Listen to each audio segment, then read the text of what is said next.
સુરતના ભાટીનામાં બંધાતી પોલીસ ચોકી સામે વિરોધ। ખાનગી માલિકીની જગ્યા પર પોલીસ ચોકીનું બાંધકામ ગેરકાયદેસર હોવાની ફરિયાદ નોંધાઈ છે।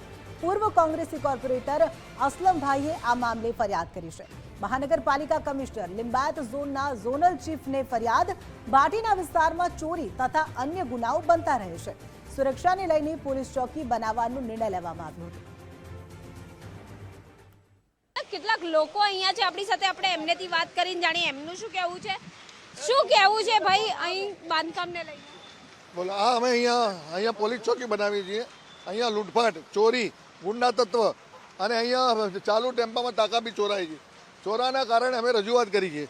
રજૂઆત કરીએ પોલીસ સ્ટેશનમાં એવું કહેવાય કે તમે પોલીસ ચોકીની માગણી કરો, એટલે અમે ત્યાં આગળ માગણી કરેલી છે। તો આ વિસ્તારના સહમતિથી, બધાના સહકારથી અહીંયા અમારી જગ્યામાં આ પોલીસ ચોકી બની રહેલી છે। પોલીસ ચોકી બની રહી છે, ગેરકાયદેસર બાંધકામ છે એવું કહેવાય? માલિકી જગ્યા છે સોસાયટીની, એમાં બને છે પોલીસ ચોકી। અહીંયા શું તકલીફ પડે છે કે પોલીસ ચોકીની અહીંયા રોજના 8 થી 10 ચાલુ ગાડીમાં મોબાઈલ ચોરાય છે, લૂંટફાટ થાય છે, પાકીટ ચોરે છે, શરાબાજી કરે છે। અને સોસાયટીને સામે ઝુંપડપટ્ટી છે, એ ઝુંપડપટ્ટીમાં અસલમભાઈ સાથ આપે છે બધાને, એ સાથ જ બધા એને આપે છે। અને લૂંટફાટ થાય છે એટલે અમે પોલીસ ચોકી બનાવી છે, પબ્લિકની રક્ષણ માટે બનાવી છે। કોઈ આ સોસાયટી, આ કોઈ સંસ્થા નથી કે પ્રાઇવેટ સંસ્થા નથી, આ દરેક એરિયાના કામ માટે, સલામત આમ જનતા માટે સારું રક્ષણ થાય એના માટે પોલીસ સ્ટેશન છે। એટલે ક્યાં જનતાના રક્ષણ માટે પોલીસ ચોકીની માંગ કરવામાં આવી હતી, તો શું બાંધકામ અત્યારે અટકી ગયું છે? ફરિયાદ બાદ શું છે?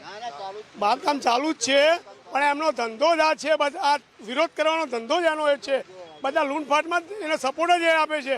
ક્યાંક ગેરકાયદેસર બાંધકામ હોવાની પણ ક્યાંક વાત કરવામાં આવી રહી છે। ત્યારે ખાસ કરીને જે કોંગ્રેસ કોર્પોરેટર છે પૂર્વ, આપણે એમનેથી વાત કરીએ। અસલમભાઈ, એક બાજુ તમે ફરિયાદ કરી છે, બીજી બાજુ આ લોકો માંગ કરી રહ્યા છે। જો એ લોકશાહી છે, એમને જે માંગણી કરવી એ કરે, એમને મારો અંગત વિરોધ કરવો એ કરે, એમાં મને કંઈ વાંધો નથી। મારી મહાનગરપાલિકાના તંત્રને એટલી જ રજૂઆત છે કે છેલ્લા ઘણા દિવસોથી સુરત મહાનગરપાલિકાનું તંત્ર જે જીરો રોડના નામે હજારો લારી ગલ્લાના દબાણ ઉઠાવીને એમને બેરોજગારી તરફ ધકેલી દીધા છે, એમને કાયદાનું પાલન કરાવે છે। ખાનગી જેટલી સોસાયટી છે એના સીઓપી પ્લોટ કે માર્જિન પ્લોટ પર બાંધકામ થતું હોય તો મહાનગરપાલિકાનું તંત્ર તાત્કાલિક ફરિયાદ માટે હથોડો ઝીકવા જતા રહે। અહીં સુધી કે ધાર્મિક સ્થાનો બન્યા છે, બનતા હોય એને પણ અટકાવે છે, એને પણ ડિમોલિશન કરે છે।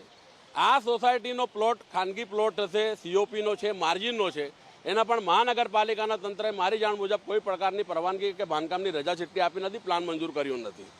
કોર્પોરેશનના કાયદા મુજબ એ ગેરકાયદેસર બાંધકામ છે અને કોર્પોરેશન જેમ બીજા બાંધકામોની સામે કાર્યવાહી કરે, જેમ પોલીસ વિભાગ જે કાયદાનું પાલન કરતા હોય એનું વહીવટ કરવા માટે અહીંયા બેસતા હોય તો એને ગેરકાયદેસર મિલકતમાં વહીવટ કરે યોગ્ય નથી। એટલે કાયદેસરની કોર્પોરેશનને કાર્યવાહી કરવી જોઈએ, એ મારી માંગણી છે।